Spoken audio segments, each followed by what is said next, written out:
Leon the Great. Read from the Creepypasta wiki.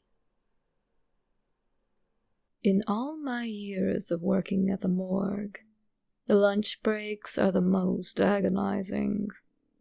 Nothing is less appealing than feasting on a ham and cheese sandwich with the knowledge that dead bodies are piled on tables, awaiting wooden boxes to cart them 6 feet under, no more than a few feet away. The break room doubled as an overflow storage room, and contained nothing more than several old dusty beanbag chairs and a worn-down workroom TV. It only got about 6 channels, so I rarely watched it at all on my lunch breaks. However, there was a day when, while channel surfing, I stumbled across an interesting fellow performing on a local talk show, just a few blocks from the city morgue itself. For working in a place filled with the dead, you'd think I'd be immune to anything childlike in nature. Alas, my heart has always held a soft spot for magic and whimsical ventures like it. I was not surprised to find myself fascinated by this man on the television. Leon the Great, he called himself. Self-proclaimed escape artist and illusionist extraordinaire. His tricks were interesting to say the least, going far beyond what a normal escape artist would consider the norm. One of his favorites was to make his eyeballs disappear, or to have his ears hemorrhage on cue. He'd often fillet his stomach flesh with a pair of scissors, only to reattach it seamlessly, as if by magic. His tricks were gruesome, but still intriguing enough to draw one in. At the end of each of his showings on local news stations and talk shows, I'd never failed to ask myself, how does he do that? Each time he made an appearance, he upped the ante just a bit more. He soon took to sliding spikes through his hands and arms, and healing the holes instantaneously. He'd climb into an incinerator, turn it on the full blast, and emerge completely unharmed.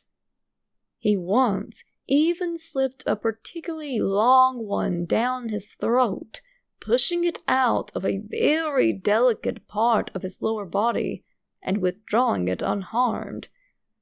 In any other program, I would be completely repulsed, perhaps even vomit at the sight of his disgusting tricks. Nevertheless, I continued flipping the workroom TV to that channel each day. It seemed, though, that Leon himself didn't think the public was interested enough. It became a local hushed rumor that he'd been practicing making children disappear. Small, curious kids who'd been entranced enough to follow the illusionist backstage, hoping for a chance to inquire about how he did his revolting yet mesmerizing tricks, had gone missing for a few days at a time before turning up, mentally scarred and unable to speak.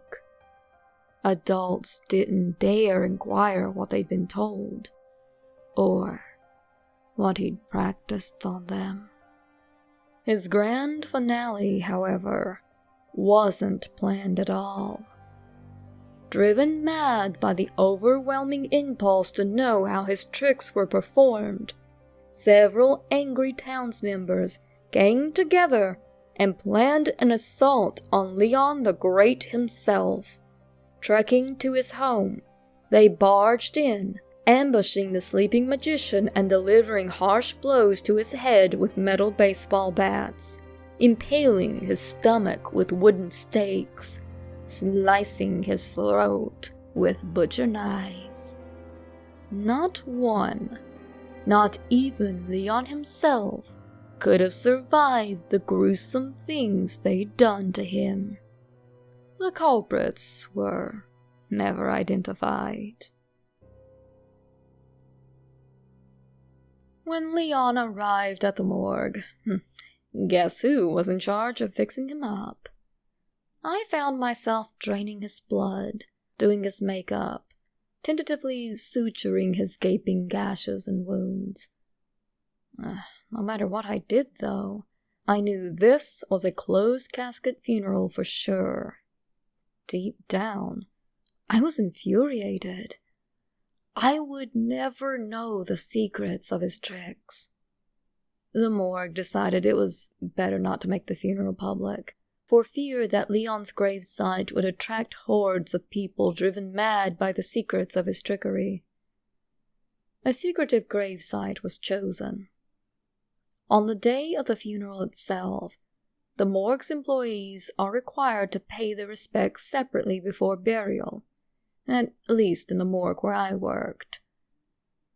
After a prayer for the dead, a final check is required to make sure all qualifications for burial have been fulfilled. Me, having the strongest stomach, I was elected to double-check that Leon was packaged and sutured the best he could be. Upon opening the coffin, the room gasped in both sickened intrigue and shock as we were greeted by blood still freshly dripping from the box, despite Leon having been drained. Within the box were an assortment of severed ears, toes, fingers, eyes, intestines, livers, nails. Practically anything that could be taken by force from the body found itself soaked in a bloody salad in the box. And Leon, nowhere to be seen. To this day, Leon's body has not been found, and the children still go missing every now and then.